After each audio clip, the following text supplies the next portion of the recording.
Jadi kenapa Allah Subhanahu Wa Taala tak bagi orang perempuan ni dia keluar daripada rumah? Dan kenapa Allah Taala bagi relate antara rumah dengan orang perempuan? Sebabnya adalah Allah Subhanahu Wa Taala nak gambarkan sifat orang perempuan tu dia mesti ada kebergantungan. Penciptaan Hawa itu sendiri itu gambaranlah kebergantungan dia kepada Adam alaihissalam. Satu. Yang kedua, kalau kita baca dalam Al-Quran kisah berkait dengan seorang perempuan iaitu Asyah. Asyah ni siapa dia? Isteri Fir'aun laknatullah alaih. Fir'aun ni kita tahu jahat, berdengung jahat dia. Jahat tu sampai satu tahap mengaku jadi Tuhan. Orang sekarang Syekh jahat macam mana pun mengaku jadi Nabi. Mengaku jadi Tuhan tak ada. Kalau perangai macam Tuhan tu berlambak. Perangai tu berasa dia macam Tuhan tu berlambak tu. Tapi nak mengaku tak sanggup. Aku di Tuhan tak berani. Walaupun perangai macam Tuhan tu berlambak. Habis-habis tinggi mengaku jadi Nabi. Ni zaman sekarang. Dulu dia punya jahat bukan sekadar dia bertindak, perangai dia macam Tuhan je. Siap mengaku lagi jadi Tuhan. Siapa dia? Fir'aun laknatullah alaih. Tiba-tiba yang pergi lawan dia orang lain, anak angkat sendiri yang besar dalam rumah dia, Nabi Musa alaihissalam. Duk perempuan-perempuan duk lawan ni. Nabi Musa lawan, Fir'aun lawan balik, duk lawan-lawan. Dalam keadaan tak sedar, isteri dia sendiri beriman dengan Nabi Musa. Isteri dia sendiri tu beriman dengan Nabi Musa, anak angkat dia tadi. Bila beriman, tahu ke Fir'aun? Apa tindakan daripada Fir'aun? Tangkap Asyah, bunuh. Masa nak bunuh Asyah, masa tu Asyah ni berdoa. Kisah ni dalam Quran. Apa doa Asyah? Rabbi bnili indaka baitan fil jannah. Doa Asyah, wahai Tuhanku, tolong binakan untuk aku di sisi Engkau ya Allah satu rumah dalam syurga. Nak minta ni banyak benda lagi boleh minta dekat-dekat nak mati ni. Tapi dalam banyak-banyak benda yang kita nak minta, orang perempuan dia fikir apa? Rumah.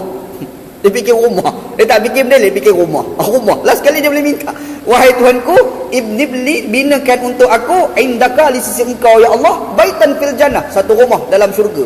Dalam banyak-banyak perkara, rumah juga dia minta. Nak cerita, itu dah lanuri yang ada dalam diri orang perempuan. Disebabkan orang perempuan ni naluri dia, rumah tu dengan dia terlalu dekat. Quran itu Allah Subhanahu Wa Taala bila sebut la tukhrijuhunna min buyutihinna, kamu ni kalau cerai bini kamu tu, kamu jangan keluarkan mereka, isteri kamu tadi tu, daripada rumah mereka, rumah perempuan. Walhal rumah tu duit kita masa kita beli dulu.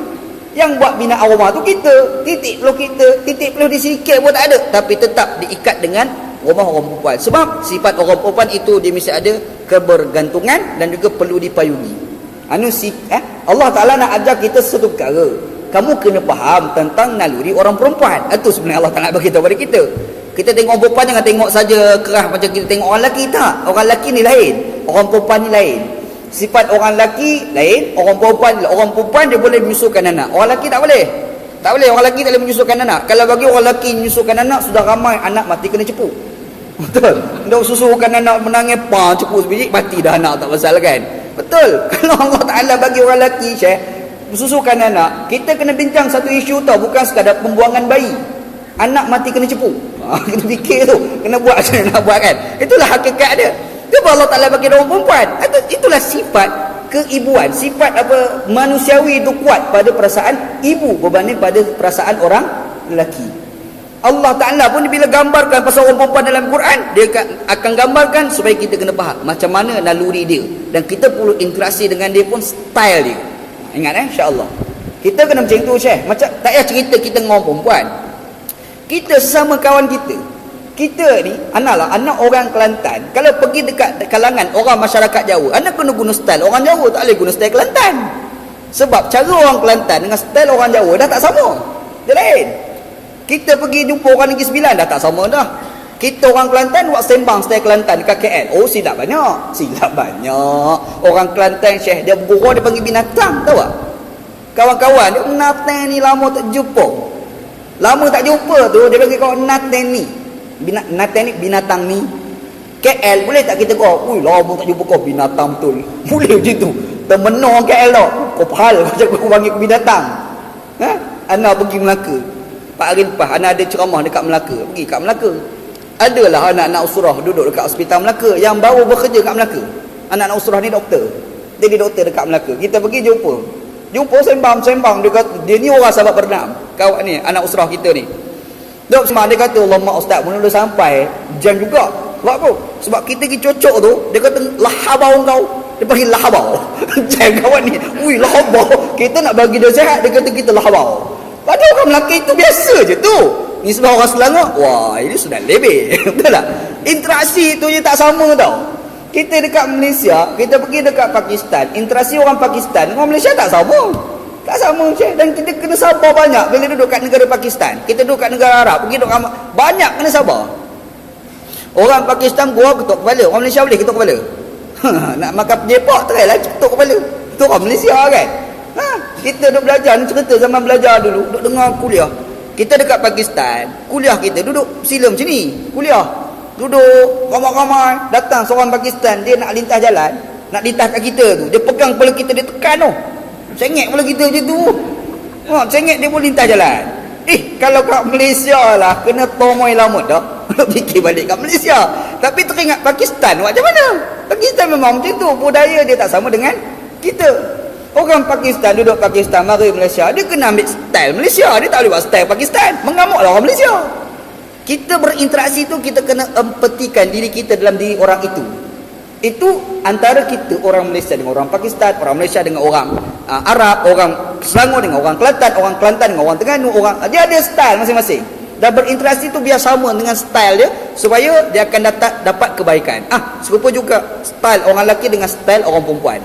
Tak sama Style orang lelaki ni ada style dia, orang perempuan ada style dia. Kita nak berinteraksi dengan orang perempuan biar style orang perempuan.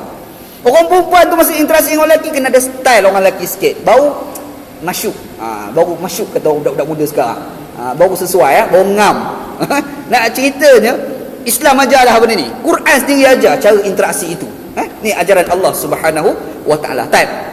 Jadi kata Allah Taala, jangan kamu keluarkan mereka daripada rumah mereka. Kita sebut kaitan di antara rumah dengan perempuan.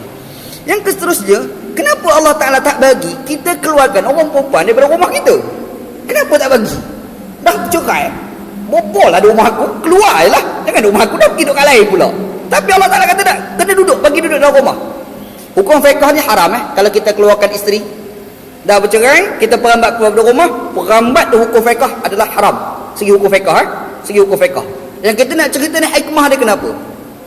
Kadang-kadang orang ni dia bercerai, si lelaki ni dia pergi ceraikan isteri dia ketika dia marah. Bila dia marah, dia tak rasional tau. Dia tak rasional, dia tak sempat fikir.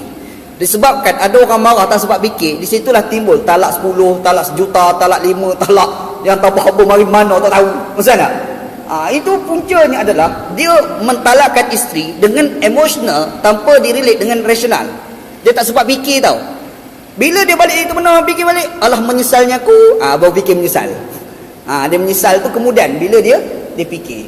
Allah Ta'ala tahu ini emosi manusia. Ini emosi manusia. Jadi kalau kita ceraikan dia, kita perambat keluar, lepas tu menyesal, kan jadi susah. Jadi biar dia dalam rumah lagi. Bila dalam rumah, macam-macam lah kita boleh buat. Betul tak? Dan orang lelaki ni, Syekh, dia mudahkan lah orang perempuan. Dia marah. Last sekali dia termenung. Orang perempuan pergi senyum-senyum kat dia, hilang marah dia. Betul. Orang perempuan ni, orang lelaki ni dia bermarah. Tapi dalam marah dia, kalau dan dia kesian, kita pun tension. Betul, orang lelaki dia marah gila-gila kan. Tiba-tiba dia timbul perasaan kesian. Habis kesian ni bengkok tekuk dia. Macam tu. Orang lelaki ni di kalangan orang perempuan apa? Air mata. Kan tak munasabah. Orang lelaki ni dia boleh kalah dengan bini dia, air mata dia. Silahun nisa'i dumu'uha. Senjata orang perempuan itu adalah air mata. Pergi kedai, tengok barang, nak beli, bang beli, tak nak beli, tak nak beli. Alah belilah bang, handphone lah bang, RM2, berapa sen ni takkan kedekut, tak nak beli. Cuba menangis, mesti beli punya. Percayalah aku cakap. Nak bagi tahu, dia boleh kalah dengan orang perempuan, Syekh. Bila kau menangis, dia timbul perasaan kesian. Kesian itu mengalahkan orang lelaki. Sebab itu ada istilah suami sayang isteri sampai kita nampak macam takut isteri, takut bini tau, kena penyakit TB, takut bini. Problem juga tu kan. Ada. Kenapa boleh timbul takut bini? Takut bini ni asalnya sayang terlebih, kesian tu terlebih sangat ke bini. Last sekali bini nak sepak-sepak pun dia tak kisah. Nampak tak? Nak cerita orang lelaki ni kadang dia pemarah. Tapi marah dia bila timbul perasaan kesian, habis. Lingkup lelaki tu. Itu satu hakikat lah yang kita kena akui, fitrah ataupun psikologi ataupun satu perkara yang memang wujud di dalam jiwa orang lelaki. Tuhan tahu benda ni. Allah Ta'ala sebagai Tuhan yang mencipta kita sebagai manusia, dia mencipta lelaki, dia mencipta kita orang perempuan, dia tahu semua ni. Cara dia berinteraksi, dia suruh kita interaksi sesama kita pun style kita. Dia pun kata jangan keluarkan dia orang, duduklah rumah dulu. Mana tahu duduk dalam toilet elok, bau menyesal, kau ada kat tepi aku, jomlah kita rojok balik, selesai masalah. Nampak? Tak jadi susah, tak jadi masalah selepas daripada itu. Hikmah Allah Subhanahu wa Ta'ala. Lain kata Allah Subhanahu wa Ta'ala, wala yakhrujna illa an yatina bi fahishatin mubayyinah. Kata Allah Subhanahu wa Ta'ala, kita yang pertama tak boleh keluarkan dia orang daripada rumah. Rumah tu jangan keluar. Satu, perempuan tu sendiri jangan keluar daripada rumah. Kita tu sendiri dah perambat dia, kau keluar jangan. Kita perambat tu haram. Yang perempuan dalam rumah tu dia saja-saja nak keluar sebab kena cerai, adakah boleh? Tak boleh, haram. Keluar tu pun tak boleh. Illa an yatina bi fahishatin mubayyinatin, kecuali kalau perempuan itu melakukan dosa yang besar. Dosa yang besar, Allah Ta'ala dia nak buat satu proses supaya bila orang perempuan kadang-kadang dia rasa alamak malah aku duduk rumah ni, suami aku dah benci aku lah apalah. Masa tu orang perempuan ni hati dah terluka tau. Dia dah terluka bila diceraikan oleh suami dia. Macam mana nak rawat luka tu? Nak rawat luka ni Syekh, kadang-kadang kena pergi klinik, tubuh ubat pedih. Tapi pedih tu baik akan datang. Pedih mula-mula tu luka kan, pergi kat klinik pula doktor pula stay kasar, dia ambil ubat gosok kita, sakit. Kawan tu kan sakit, tapi sakit tu rupa ada baik akan datang.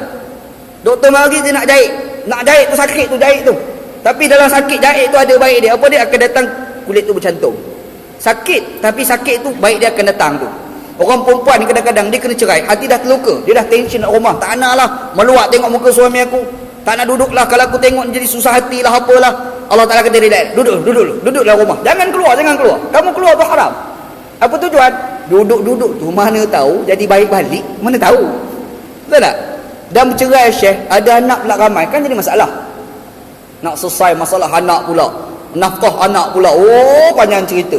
Lepas tu kawan tu kena pindah rumah lain, nak cari rumah pula untuk kawan tu, banyak cerita. Jadi rumit tu banyak, nak kurangkan rumit tu macam mana nak buat? Allah Ta'ala kata, dak, duduklah rumah dulu. Duduklah rumah, harapannya hati kamu terluka tu akan diubati balik. Sakit mula-mula ni, tak apa, akan datang jadi baik juga. InsyaAllah akan jadi baik juga. Ikut dia perintah Allah Subhanahu wa Ta'ala. Sebab itu kita kena ingat Allah Subhanahu wa Ta'ala ni kadang-kadang dia bagi kita sesuatu kesusahan, sebenarnya susah itu sedikit. Selepas kesusahan yang sedikit, dia nak akan bagi kebaikan yang cukup banyak. Itu sistem Allah Subhanahu wa Ta'ala. Asa an tukrahu syai'an wa huwa khairul lakum, wa asa an tuhibbu syai'an wa huwa syarrul lakum, wallahu ya'lamu wa antum la ta'lamun. Allah kata dalam Quran, kadang-kala apa yang kamu tak suka itu baik bagi kamu. Kadang-kala apa yang kamu suka itu tak baik bagi kamu. Allah Ta'ala tahu, kamu tak tahu, kata Allah Subhanahu wa Ta'ala. Orang Syekh kadang-kadang bermasalah dalam hidup ni banyak.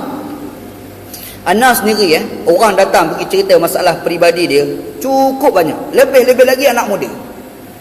Dia feras bercinta berjumpa kita.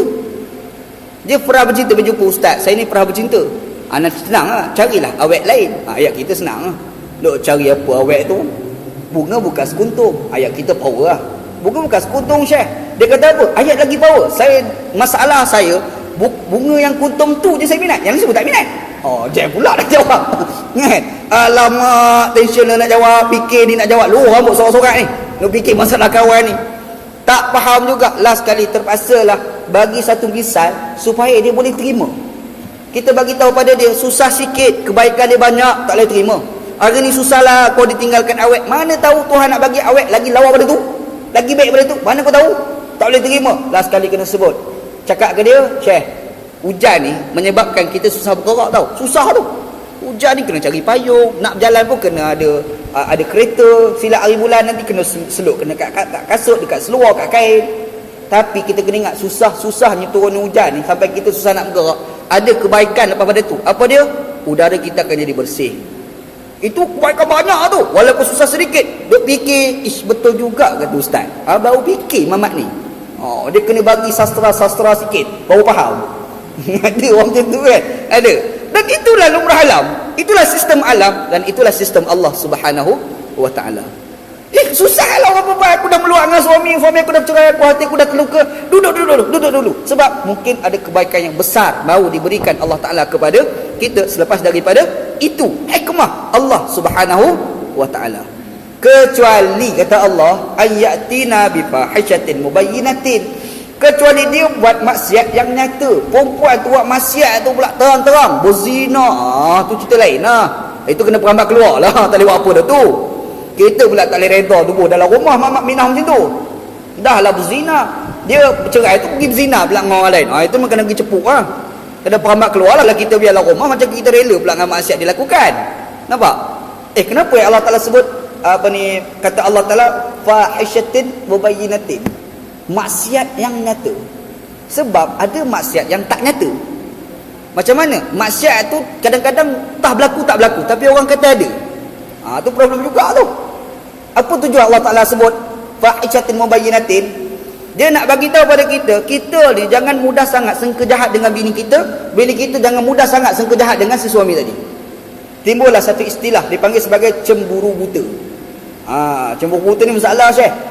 Faktor-faktor cemburu buta juga penyebab berlakunya perceraian di rumah tangga. Sebab tu jangan cemburu buta. Cemburu buta ni problemnya banyak berbanding kebaikan ni. Buruk dia banyak tau daripada kebaikan. Seorang cerita ni, seorang perempuan ni dia nak panggil suami dia. Dia suruh anak dia telefon. Anak dia pergi telefon lah. Telefon. Lepas telefon, budak ni datang jumpa mak. Mak ni tanya, mana bapak kamu? Entah, telefon dah. Ada orang angkat, tapi pelik. Yang cakap tu suara orang perempuan. Perempuan ni cemburu buta, mengamuk hari tu. Perempuan marah. Sampai balik suami, abang ni ada perempuan lain. Sampai perempuan boleh pegang telefon sendiri, ini sudah lebih. Saya pun tak pernah pegang telefon abang. Suami kata, mana ada apa? Ni apa anak kita kat telefon tadi dengar suara perempuan masa telefon abang tadi. Mana ada. Last kali pergi tanya budak tu, ni aku nak tanya soalan pada kamu ni. Betul kau telefon aku? Betul. Betul kau orang angkat? Betul kau perempuan angkat? Betul. Apa dia cakap?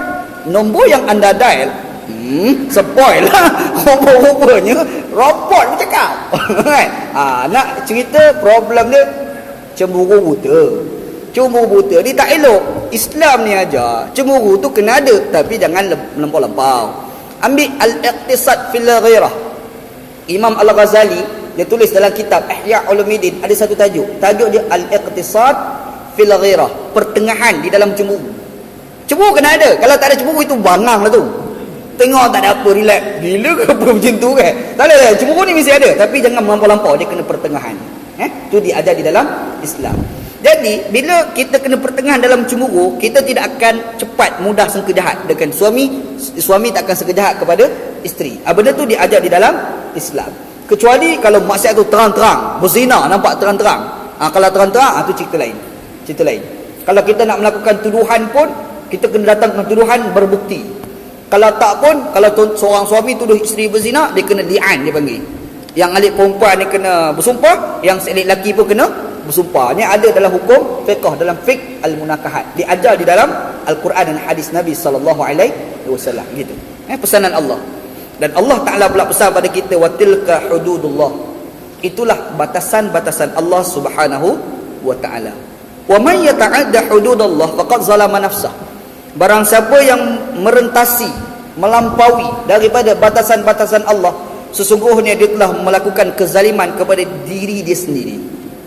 Allah Ta'ala ni dia pesan dah batasan-batasan dia tau. Macam kita naik kereta, batasan-batasan undang-undang 120, jangan lebih. Itu batasan Tuhan, batasan undang-undang. Kita bawa kereta, bawa lah 70 ke 80 ke 90 ke 100, 110, 111 ke, rembat je. Yang penting jangan lebih 120. Kalau lebih 120 akan ada problem. Kalau accident agak-agak jadi apa? Kalau accident memungkinkan kematian. Ini mungkin banyak Nak ceritanya, bila buat undang-undang ada batasan, lebih batasan keburukannya lagi banyak. Kalau kurang daripada batasan itu, melakukan kesilapan, keburukan dia tak akan jadi banyak. Dan Allah Ta'ala tetapkan batasan-batasan itu. Dan bila Allah Ta'ala letakkan batasan-batasan itu, menandakan Allah Ta'ala tak nak kita jadi rosak. Itu tujuan Allah SWT. Ibu dengan anak, dia letak batasan-batasan bagi anak. Ada sebab. Kau pergi sekolah, kenapa suruh pergi sekolah? Tak pergi sekolah lah mak, duduk kat rumah kamu dia relax. Tak boleh dia sekolah, rasa susah. Batasan ibu kena pergi sekolah sebab dia nak anak jadi baik akan datang, iaitu pandai. Tak ada mak hantar anak pergi sekolah sebab nak bagi lingkup, tak ada. Kalau ada mak macam tu, mak gila tak agaban. Tak ada. Ni nama makcik hantar anak pergi sekolah, saja nak pergi bodoh kat sekolah tu. Pelik punya mak. Tak ada. Mak tu dia hantar sekolah, dia buat batasan. Kau tak boleh duduk rumah pukul ni sampai pukul ni. Itu batasan ibu bapa tetap pada anak. Apa tujuan? Dia nak suruh anak dia pandai di masa akan datang. Itu batasan di antara mak dengan anak. Bila mak anak buat batasan macam tu, gambaran mak ni sayang kepada anak. Bapa dengan anak serupa.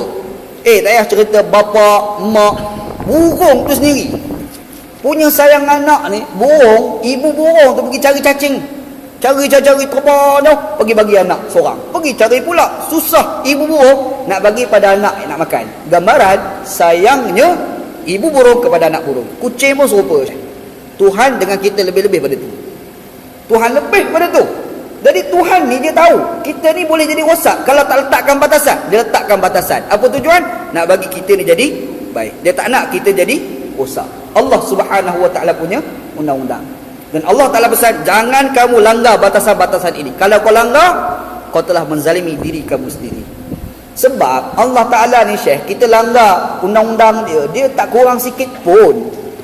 Agak-agaklah kita ni tak semayang, Tuhan jadi kurang ke bagi Allah Ta'ala? Contohlah, malas nak semayang. Kita rasa malas semayang, Allah Ta'ala dah kurang punya kekuasaan sebanyak 10%. Ada ke? Tak ada, memang tak ada. Ana selalu cerita mana-mana. Ana pergi khutbah satu tempat, tak sebutlah kat mana sebab takut tahu pula.